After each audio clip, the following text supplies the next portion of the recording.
Welcome to Networking RX, a podcast devoted to helping business professionals like you enhance your networking skills in order to become more proficient giving and receiving quality business referrals and improving the overall quality of your life and the lives of those around you.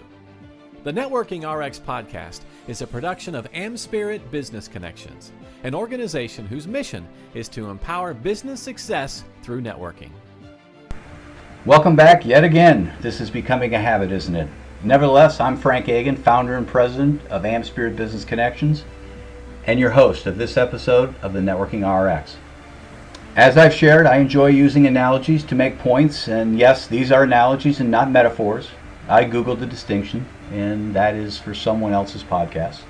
At any rate, I enjoy using analogies, and those of you who know will argue that I'm extremely guilty of weaving sports into my analogies. FYI, weaving sports into my analogies is a metaphor. Today's analogy is actually the inspiration of Terry Bean, based near Detroit, Michigan. He's an author, professional speaker, and corporate trainer in the area of leadership, marketing, and professional networking. We've known each other for years and therefore have exchanged thoughts and ideas on networking and business relationships. We talk quite often. At any rate, a couple years ago, he threw out a parallel between networking and the game of golf. When he did, it struck me. He was so right, and usually is, but I could not get the thought out of my mind. So I expanded on what he said, wrote out my thoughts, and asked voiceover talent Casey Claxon to record them. At that time, I was not planning a podcast, so I was not entirely clear as to how I would use this piece. But now that I'm headlong into podcasting, this is a perfect opportunity to share this with you. So sit back and enjoy. Imagine this.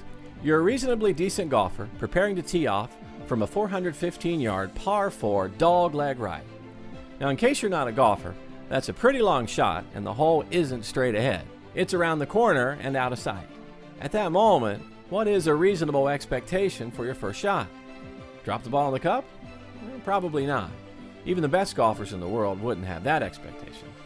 A reasonable expectation would be to hit the ball down the fairway far enough and straight enough that you get to the bend of the dog leg where you can see the green. Now from there, you hope to land the ball on the green with your second shot. And with steady play, you look to two-putt it and achieve par. Congratulations! Now what does this have anything to do with networking? Well, everything if you think about it. When you walk into that networking event, whether it's a business after hours, a chamber event, or coincidentally enough, a golf outing, it's the equivalent of preparing to tee off from a 415-yard par 4 dog-leg right. The objective, or expectation, should not be to close business, which is the golfing equivalent of dropping the ball in the cup. Now, after all, people are there simply to network. They want to reconnect with familiar faces and maybe meet some new ones, have a hot cup of coffee or a cold beer, and casually talk about life, the weather, sports, and the insanity of our elected officials. The subject of business may not even come up. Know this, no one is at the event thinking, well, I sure hope I meet someone who will give me a hard sell on their product or service. And no one is showing up carrying a check with your name on it, unless of course they owe you money, which in case, get the money now. You may be thinking, oh, isn't that just socializing? Well, yes and no. Let's work through a potential scenario. An example for, say, someone that owns a disaster recovery service. You know, the business that helps property owners clean up after a fire, a flood, or simply a mold infestation. The disaster recovery professional, let's call him Sam, shows up at a networking event, gets his name tag, and starts to mingle. And the first person he meets is an elderly gentleman. Through the course of small talk, Sam learns that this gentleman is retired after a successful career as a CFO of a local mid-sized company. Although retired, he remains active in the community, devoting time with Rotary. Now, though Sam doesn't share much about his business, he shares enough to intrigue the retired executive, who embarks, wow, I bet you have some interesting experiences. I would love to connect you with the program chair for our Rotary Club. We're always looking to hear about stories of others in our community. Now, there's no money speaking to Rotary. Yet, not one to say no, Sam agrees, and later this month is standing in front of the Rotary Club, sharing humorous and entertaining stories about moldy basements and backed-up sump pumps. The audience seems to enjoy the presentation, and afterwards, Sam chats with the Rotarians while enjoying his free lunch. One of his table mates, a seasoned financial advisor, asks, "Could you come out to the Marble Hill Homeowners Association and do the same program 2 weeks from Tuesday night?" Sam wonders if this is the highest and best use of his time. After all, the Marble Hill subdivision is brand new with million-dollar homes situated so far up from the floodplain that basement water will likely never be an issue. But he's not busy that night and again agrees to speak. 2 weeks later, Sam is at the Marble Hill Homeowners Association meeting, entertaining another mass of strangers with sage advice on protecting their finished basement investments. Now, as he does, he cannot help but ponder, why am I wasting my time speaking to groups? There's no money in this and I need customers. But as he's leaving, a woman approaches and says, "Can you do anything about attic mold? My sister and brother-in-law just purchased a small apartment complex, and it seems the previous owner didn't properly vent 8 bathrooms in the attic. It wasn't discovered in the inspection, and now they have a terrible mold problem. The city is threatening to condemn the building, and the tenants are talking about suing. Can you help?" "Absolutely," Sam confidently responds. And 2 days later, he's zipping up a white hazmat suit, and his month is made. So, connecting this to the golfing analogy, Sam drove the ball straight down the fairway when he connected with the retired CFO at the networking event. While there is no income yet, it served to bring him a whole lot closer to it. His second shot, speaking to Rotary, chatting with people over lunch and connecting with the financial planner, who needs a speaker for the Homeowners Association meeting, landed him solidly on the green. And there is no business, but he's moving closer. His third shot was speaking to the Homeowners Association, even though in his mind no one would need his services. While still no business, he is closer still. Then Sam tapped the ball into the cup and landed some business when he spoke to the lady with the attic mold infestation. This conversation resulted in a huge contract and the potential for more business via referrals from the satisfied customer. This is networking. It might not work exactly like this, but it follows a similar pattern. Something completely unrelated leads to something else, which leads to something else, and then another thing. In time, business happens, often when you least expect it. You simply meet lots of people and then patiently wait to see where it leads. To me, this is a perfect analogy of networking. I'm often on the receiving end of complaints about networking events and networking in general. People will tell me, "I don't network, I don't go to networking events because none of my prospective clients are there." I hear this more often than I care to admit. I hear it from sales representatives of big businesses, both new and seasoned. I hear it from owners of small businesses of all kinds. I hear it from professionals. I hear it from personal coaches and consultants of various kinds.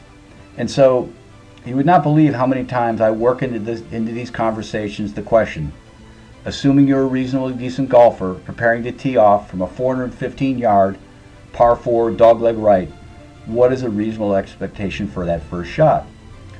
From there, I explain how it relates to networking. I tell them that no, perhaps none of their prospective clients will be at the networking event. That's okay. I explain that the events are quasi-social activities that allow you to develop relationships, and they're not something akin to a matchmaking service. Besides, even if a prospective client were there, as Casey says, they aren't there so you can close business on them. But while your prospective clients might not be there, people who run in similar circles to them likely are. And they are potential middlemen to your prospective clients.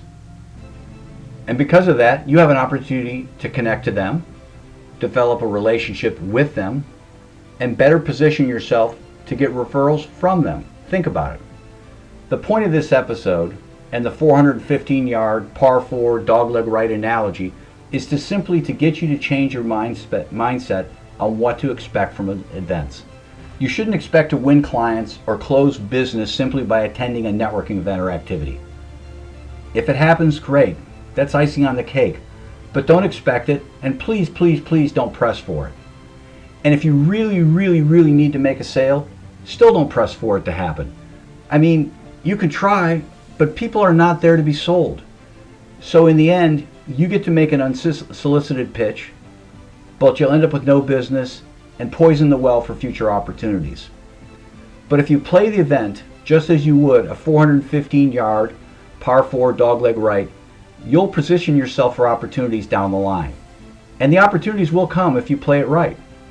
It might take a few connections, and it'll certainly take patience, but it'll happen. But keep in mind this, whether it takes 2 connections or 3 or 25, every connection or even any interaction with someone you know takes you one step closer to a prospective client or a decent piece of business. Think about it. Certainly, there's no connection that will take you further away, right? This episode was about adjusting mindsets on what not to expect from networking events. Do not expect to close business or round up clients. Rather, follow a simple game plan or formula. First, attend to meet people you don't know and reconnect with those you do. Second, as you meet or reconnect with people, don't judge whether or not there's merit. Remember from episode 1, believe that every contact adds opportunity. We're going to devote an entire future episode on that very topic.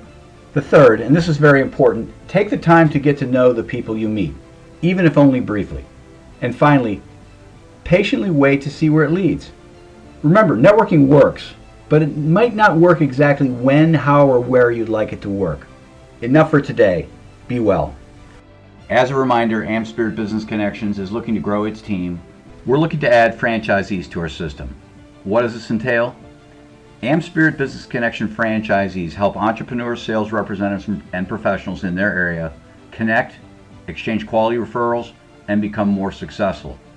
They do this through a structured weekly morning meeting. Because these meetings are in the morning, generally wrapping up by 9 a.m., a successful business type or professional can add this franchise opportunity onto what they're already doing. For a couple hours in the morning, a few days a week, our franchisees work the AmSpirit Business Connections model. The rest of the time, they're entrepreneurs and professionals such as attorneys, accountants, realtors, coaches, and consultants of various kinds. Here's the neat thing. Not only do our franchisees realize a financial gain from operating AmSpirit Business Connections, but the business networks that they build and develop become a great source of referrals for their primary business focus as well. So if you or someone you know would like to learn more about the AmSpirit Business Connection franchise opportunity, please contact me using the email at the end of this program. Thanks for joining us on the Networking RX podcast. Please put what you've learned into action today and let us know if you have questions, comments, or ideas for future topics. You can email them to us at podcast@amspirit.com. That's AmSpirit.com. Finally, so you never miss an episode, be sure to subscribe to the Networking RX podcast through iTunes, Overcast, or however you receive your podcasts. Now get out and network with someone. The Networking RX podcast is the copyright production of AmSpirit Business Connections. All rights reserved.